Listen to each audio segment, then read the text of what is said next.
September 21st, 1953.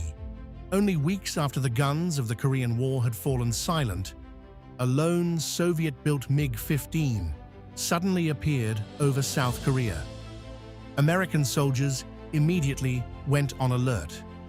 For years, this very aircraft had been one of the United States' greatest aerial adversaries.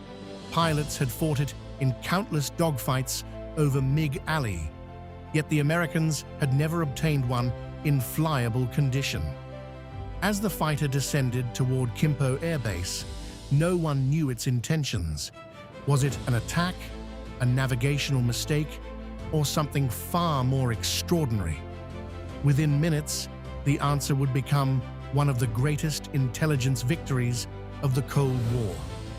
This is the true story of No Kum-sok, the North Korean pilot who flew freedom and brought the United States one of its most valuable prizes.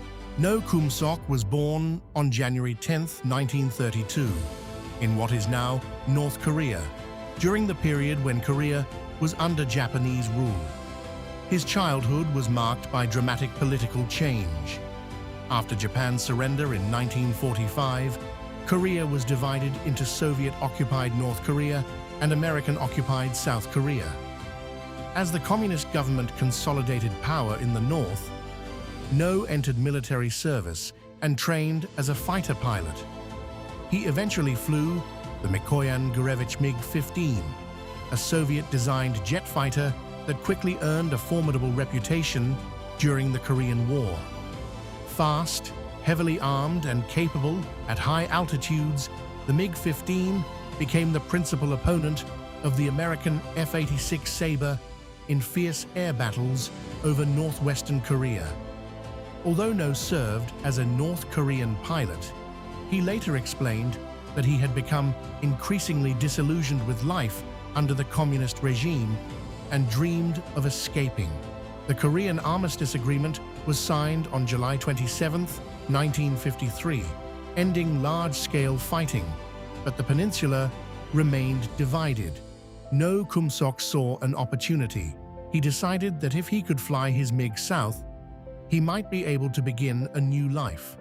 His plan required extraordinary courage. If discovered before takeoff, he could have been executed. If intercepted in the air, he risked being shot down by either side. If he failed to identify himself after landing, he could be mistaken for an attacking enemy pilot. Despite the risks, he waited for the right moment. On the morning of September 21st, 1953, No Kum-sok climbed into his MiG-15 at Sunan Air Base near Pyongyang. After taking off, he headed south.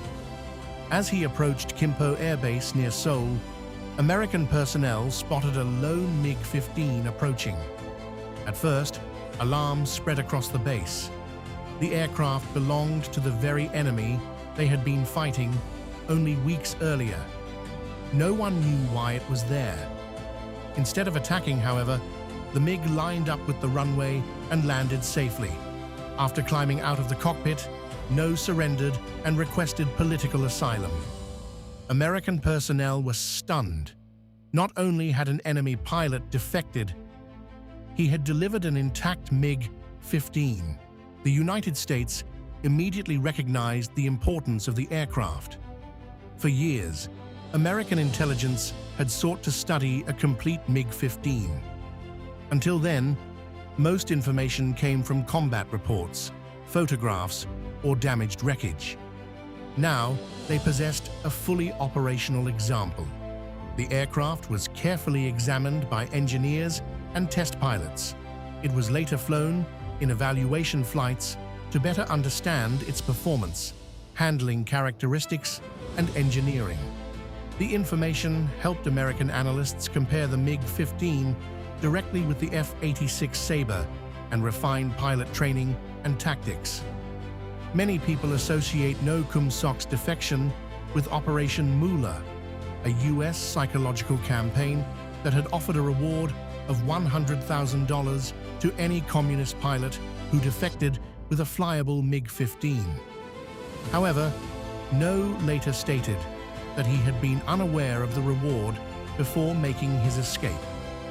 His decision, he said, was motivated by his desire for freedom rather than financial gain.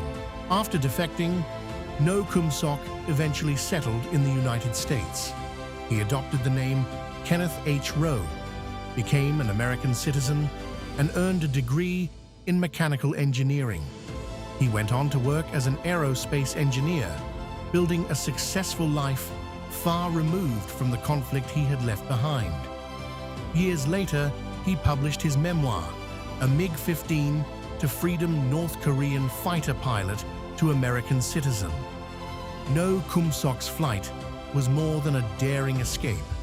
It was a defining moment of the Cold War, one that provided the United States with invaluable technical knowledge and gave a young pilot the chance to begin a new life.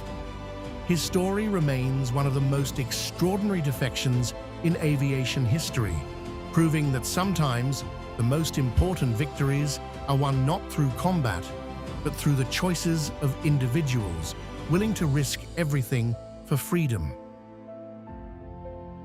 In Seoul, the young North Korean jet pilot who flew to freedom and a $100,000 reward in a Russian-made MiG-15 reports that the communists have flown fighters and bombers into Korea in violation of truce terms. Later, General Clark offers to return the MiG to its rightful owner, but its pilot wants no part of the life he left behind.